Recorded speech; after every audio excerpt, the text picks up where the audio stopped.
Good afternoon. This is Larry Tentarelli with today's edition of Your Daily 5 for StockCharts.com. I've brought with me today 5 of my best ideas. So we'll get started with a brief introduction. You can find me on Twitter. My handle is at LMT978. Also, you can find us on the website. It's bluechipdaily.com. So we'll get started with the 5 charts, and I've brought back with me a few charts that we've covered earlier in 2023 because they continue to trend higher. So what I like to do is stay with what's working and not try to make too many changes. So we're going to start with QQQ. QQQ obviously has been the leader year to date in the NASDAQ 100. So we started a position in QQQ right in the middle of the regional banking unwind in the middle of March. And since then, it's been a leader overall. So first thing we see on the chart, obviously 4 rising moving averages, which is very bullish. Recently in March, there was a 50 200-day moving average cross. And I use moving averages quite a bit because I follow the price trends. And what I found with moving averages is they're not subject to a lot of interpretation. If we look at chart patterns, often different traders, different investors will see different patterns, but moving averages are more finite. So 4 rising moving averages just broke out today to a new 52-week high. Now, I will say that the QQQ chart is a little bit extended here, I think, for new buys, 75 daily RSI. So the 75 daily RSI does show a lot of strength. But when I see the 75 daily RSI with today's breakout, very nice longer-term trend, longer-term setup. But if there was some consolidation, and I don't try to predict very short-term pullbacks or things like that, but if there was any type of consolidation over this 20-day moving average, or even over the 50-day moving average, that would still be fairly normal in the longer-term uptrend. But QQQ has been a focused position for us over the past 3 months or so. And whether it's here or on any type of a pullback, I expect QQQ to continue to lead. So chart number 2 is along the same theme. So Nvidia, and we've looked at Nvidia before on the videos here, but the key thing with Nvidia for me is I am a big long-term believer in this artificial intelligence move that we see. Artificial intelligence was first coined in 1956. So artificial intelligence is about 70 years old. But ChatGPT really started to introduce generative AI. NVIDIA is the leader. So we started a position in NVIDIA right around 280 or so when it was just starting, 280, 281, just starting to break out of this base. So same thing we see with NVIDIA as QQQ, 4 rising moving averages. Now, obviously, it had a very big breakout move after earnings, basically from 300 to almost 420. So it's starting to stabilize in here. Could be extended at 74 daily RSI. So what I look at on the chart is I always expect at some point, maybe there could be a 50% retracement.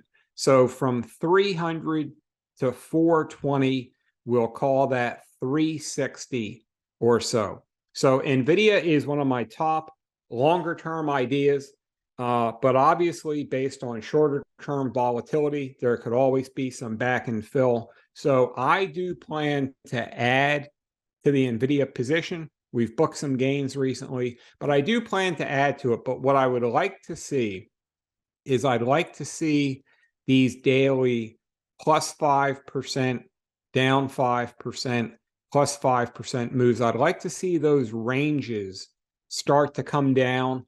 I'd like to see these daily bars start to tighten up. And then we'll get a look at, once this wide volatility settles down, we'll get a look at where the Nvidia chart is. But I do think that AI as a longer term theme is here to stay.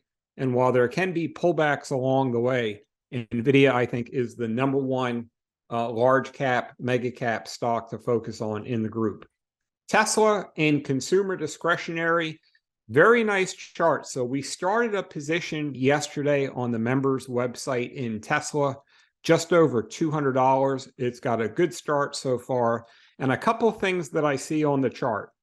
So the first thing is Tesla reclaimed the 200-day moving average just a few days ago, and it's been under the 200-day going back to September of last year. So as I said, I use moving averages extensively, and whenever I see a stock that's been under the 200-day moving average for an extended period, whenever I see it start to reclaim the 200-day, then that goes obviously on my radar screen, and we've got some high volume that's coming in. So a couple things here, over the 200-day, and we've got 1, 2, 3, pending a fourth close over the 200-day. A lot of technical position traders will often use one close or two consecutive closes over the 200-day as a buy signal. That's what I used. I've got my stop just underneath this congestion of moving averages right here. But what I see on Tesla is a possible longer term change in trend. We've got the 200-day moving average reclaim. It's also pending a close over the 40-week moving average for the first time also since last September. We've got a bullish 50-day moving average cross to the upside. So I think that over 200, the potential upside versus where my stop is very good math. So that works for me. 76 daily RSI. Once again, getting near the high end of the range, but this signifies a lot of strength in Tesla. So on any back and fill, I'd like to see it hold over. On any pullbacks, I'd like to see it hold over 195 to 200, but very strong chart, nice move through the 200-day, and a lot of volume coming in. So that's good to see in Tesla. We'll move into two lower volatility ideas. So the S&P 500 ETF, this I monitor the S&P all day, every day.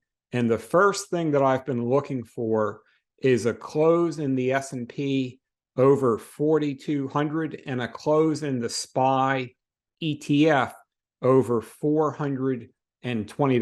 And we got that yesterday. And we can see just by looking at the chart, 420 has been a key level where both the S&P have failed and the SPY ETF S&P 4,200. But we can see 416, 415, 417, right around 420 and pulled back here. So SPY has not been able to clear that 420 level. What we've got now is a close over $420 yesterday. We've got a further break above it. And from a technical perspective, once again, just using price and trend, a close over $420 on a weekly basis is a buy signal for the SPY ETF. Trying to come out of a base, set up very well, and SPY, just by looking at this chart, it's about $1 or $2 just below making a new 52-week high.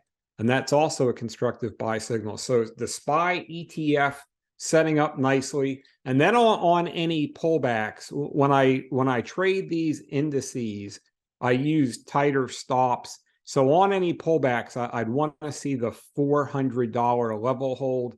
And then the 200-day is not far below that, but a very constructive breakout that's underway in the S&P 500 today.